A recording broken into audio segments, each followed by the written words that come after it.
जो लोग गिनती नहीं समझ पाते हैं वो भी गिनती समझ लें। एक और एक 11 हो गया है और बीजेपी 9-2-11 हो गई है। बताओ बीजेपी 9-2-11 हो गई कि नहीं हो गई? जो लोग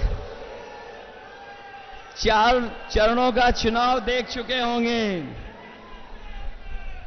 वो जानते होंगे कि अब भारतीय जनता पार्टी 4 चरणों में चारों खाने चित हो गई है। ये भाजपा का रथ, ये जो भाजपा के लोग घूम रहे हैं इस बार उत्तर प्रदेश में फंसे नहीं हैं। इस बार जनता ने इन्हें, बताओ जनता ने इन्हें फंसा दिया कि नहीं फंसा दिया? इनका रथ धस गया कि नहीं धस गया? और याद रखना ये बीजेपी वाले वही लोग हैं जो किसानों के ऊपर 4 काले कानून लागू कर रहे थे। काले कानून लागू कर रहे थे, याद है कि नहीं याद है? हमारे किसानों को खड़ा होना पड़ा, लड़ना पड़ा, हजारों शहीद हुए, लेकिन पीछे नहीं हटे। किसान तभी पीछे हटा जब सरकार ने काले कानून वापस ले लिए। किसानों पे काले कानून लागू करने वाले भारतीय जनता पार्टी के लोग न केवल उनकी जमीन कब्जा करना चाहते थे, खेत, बल्कि उनकी पैदावार की भी लूट करना चाहते थे। ये किसानों को आय दुगुनी की बात कहने वाले लोग, किसानों को आय दोगुनी का वादा करने वाले, उनकी हर बात झूठी निकली कि नहीं निकली? उनका वादा झूठा रहा कि नहीं रहा? और न केवल इन्होंने किसानों को धोखा दिया, बल्कि यहां एक नौजवान जानता होगा कि अगर वो तैयारी करके परीक्षा लिखने गया, उन परीक्षाओं के पेपर लीक करा दिए, पेपर रद्द कर दिया। और याद रखना नौजवानों, इन्होंने जानबूझ करके पेपर लीक कराए हैं और इसलिए कराए क्योंकि नौजवानों को इन्हें नौकरी न देनी पड़ जाए। हर परीक्षा का पेपर लीक हुआ और एक परीक्षा का नहीं, 10 से ज्यादा परीक्षाओं के पेपर लीक करा दिए। न केवल हमारे नौजवानों की नौकरी छीनी है, बल्कि 10 साल में हमारे नौजवानों का 1/3 जीवन इन्होंने बर्बाद किया है। बताओ 1/3 जीवन बर्बाद हुआ कि नहीं हुआ? इसलिए इस चुनाव में सावधान हो कि नहीं हो आप लोग? और महंगाई कहां पहुंचा दी है। अभी हम अमेठी से होकर के आए हैं, सिलेंडर वाले सांसद जी के क्षेत्र से। वहां जो जन सैलाब देखा, उससे वहां के सांसद सरेंडर हो गए। बताओ आज कीमत कहां पहुंचा दी? डीजल पेट्रोल कहां पहुंच गया? और हमारे नौजवान कभी कभी मोटरसाइकिल खरीद लेते थे। 10 साल पहले क्या कीमत थी मोटरसाइकिल की, और आज कीमत क्या है? 1 लाख से ऊपर पहुंचा दिया कि नहीं पहुंचा दिया? बिजली महंगी कर दी कि नहीं कर दी? इन्होंने बिजली नहीं बनाई, न सब स्टेशन लगाए, ना कोई सुविधा दी। लेकिन जब बिजली का बिल आ रहा है तो आपको करंट लग रहा कि नहीं लग रहा? बीजेपी के लोग बीजेपी के लोगों ने आपके साथ धोखा किया कि नहीं किया? इसलिए न केवल हमारे किसानों की बोरी से चोरी की है, बोरी से चोरी हुई, पहले 5 किलो फिर 5 किलो, बताओ 10 किलो की चोरी हो गई कि नहीं हो गई? और जो नैनो यूरिया देते हैं, नैनो यूरिया तभी खरीदते हैं या नैनो यूरिया को बिकवाने के लिए नया फार्मूला निकाला है कि जब तक डीएपी नहीं लोगे तब तक, या नैनो यूरिया नहीं लोगे तो डीएपी नहीं मिलेगी। ये सुनने में आ रहा है जिसने नैनो यूरिया बनाई वो भी भारत छोड़ के चला गया।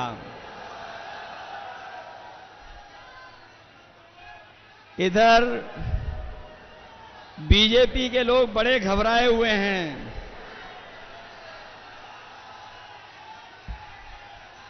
ये बीजेपी के लोग बड़े घबराए हुए हैं और दिल्ली वालों ने जब से सुना है कि इंडिया गठबंधन गरीबों के लिए फैसले ले रहा है, ये दिल्ली वालों ने जब से सुना है, दिल्ली वालों ने जब से सुना कि गरीबों के लिए फैसले होने जा रहे हैं, तब से वो आपके प्रत्याशी के खटाखट खटाखट खटाखट की नकल करने लगे हैं। वो कह रहे हैं कि हम लोग विदेश चले जाएंगे, लेकिन हमारे देश की जनता जागरूक है। वो जानती है कि उन्होंने कुछ साल पहले ही अपने खासम खास लोगों को एक के बाद एक, एक के बाद एक विदेश भेजने का काम किया था। बताओ, उनके जो मित्रगण थे या साथी थे, एक के बाद एक खटाखट खटाखट खटाखट विदेश भाग गए कि नहीं भाग गए?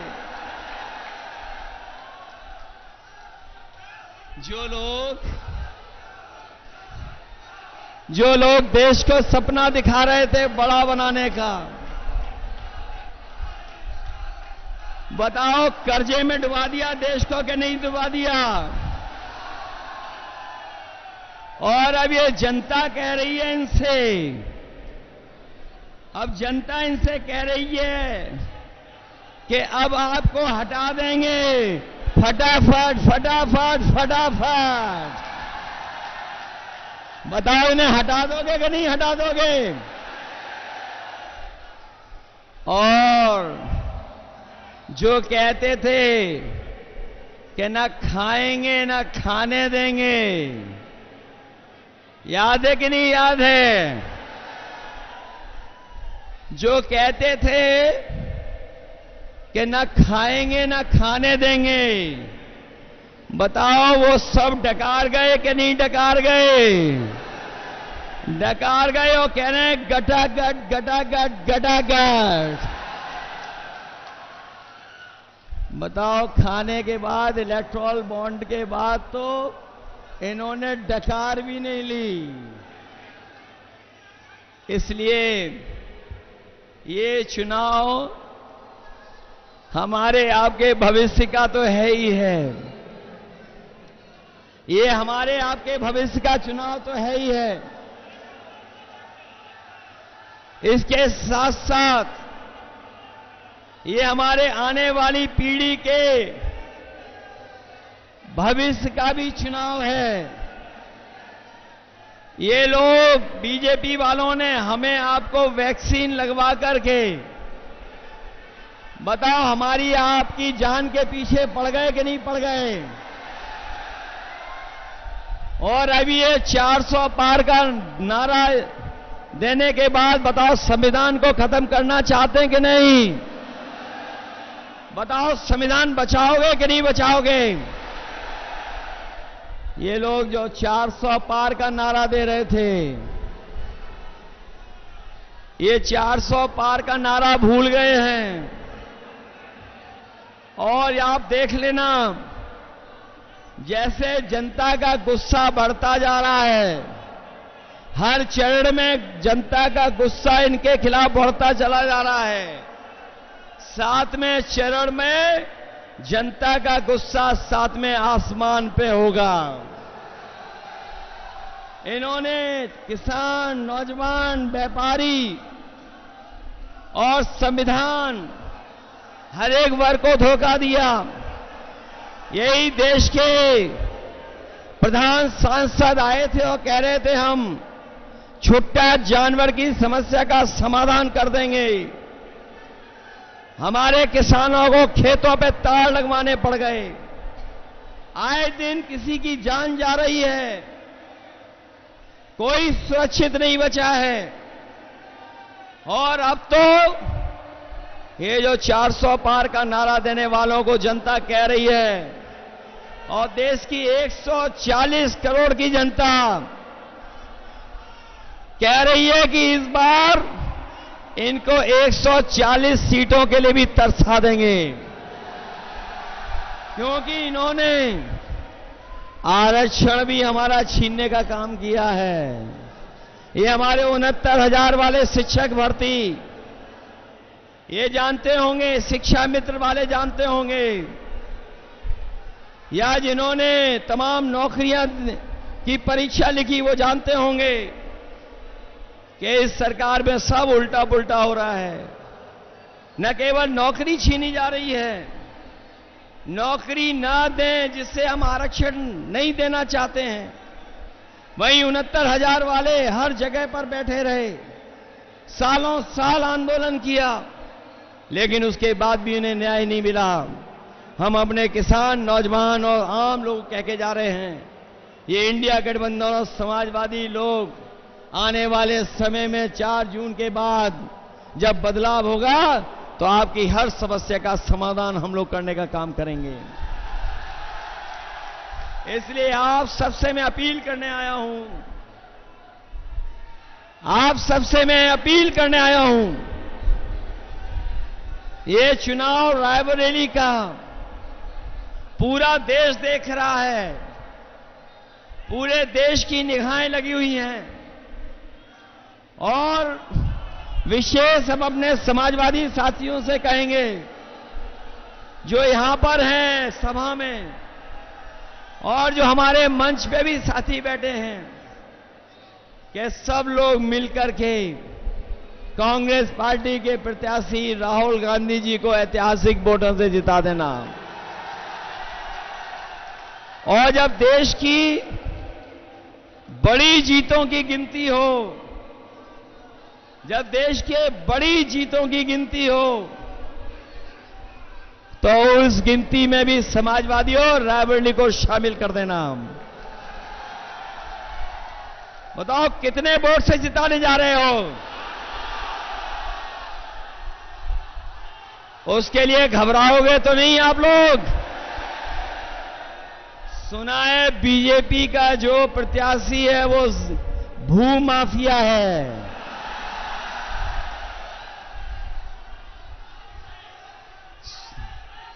और बताओ बहुत धोखेबाज है कि नहीं है? अब मैं अपने कांग्रेस पार्टी के कार्यकर्ताओं से पूछूंगा, बताओ आपको धोखा दिया कि नहीं दिया? समाजवादियों आपको धोखा दिया? ये जो समय समय पर बुलडोजर लेकर के चलते थे, बताओ अपने वोट का बुलडोजर चलवाओगे कि नहीं चलाओगे? और अगर आपको बूथ पे रोके तो रुक तो नहीं जाओगे? ये रायबरेली वाले हैं, बूथ का रास्ता ढूंढ लोगे कि नहीं ढूंढ लोगे? ऐसा तो नहीं कि अगर आपको रोके तो आप रुक जाओ। इनको अपना बूथ तो नहीं लूटने दोगे? इसलिए हराओ ऐसे भूमाफिया को और धोखेबाज को। बताओ धोखा दिया कि नहीं दिया? सुनने में आया है कि हमारा दूसरा धोखेबाज भी यूं ही चला गया है।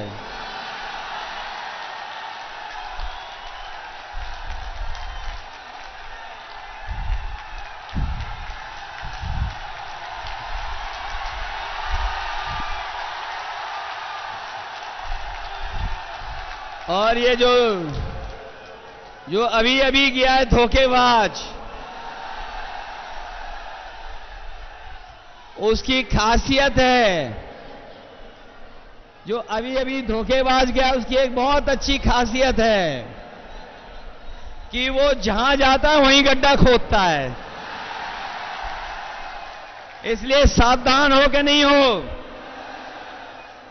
आपके एक वोट से लाखों वोट से तो राहुल गांधी जी जीतेंगे ही जीतेंगे, लेकिन इन धोखेबाजों से भी हिसाब किताब होगा। मैंने सुना है कि कोई धोखेबाज जो समाजवादियों को धोखा देकर के अपने घर पर 2 नंबर वाले नेता को बुलाया था।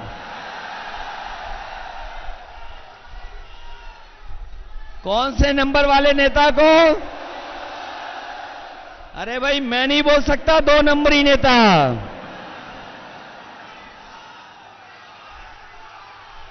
तो इसलिए रायबरेली वालों और समाजवादियों, ये आपकी भी परीक्षा है कि अगर कांग्रेस पार्टी आगे बढ़ रही है तो 5 लाख से ज्यादा वोट जिताने का काम करना, इसलिए जिताना।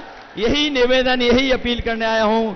मैं बहुत बहुत बधाई देता हूं अपने कार्यकर्ता नेताओं का, जिन्होंने ऐतिहासिक कार्यक्रम किया है। वहीं हमारी पार्टी के जितने भी नेता बैठे हैं, विधायक, पदाधिकारी, सांसद और जो संगठन के लोग हैं, मैं उनका भी धन्यवाद देता हूं। मुझे उम्मीद है, भरोसा है कि जिस दिन वोट आप डालेंगे, एक एक वोट कांग्रेस पार्टी के पक्ष में डाल करके इतिहास बनाने का काम करना। आप सबको बहुत बहुत धन्यवाद और बहुत बहुत बधाई देता हूं।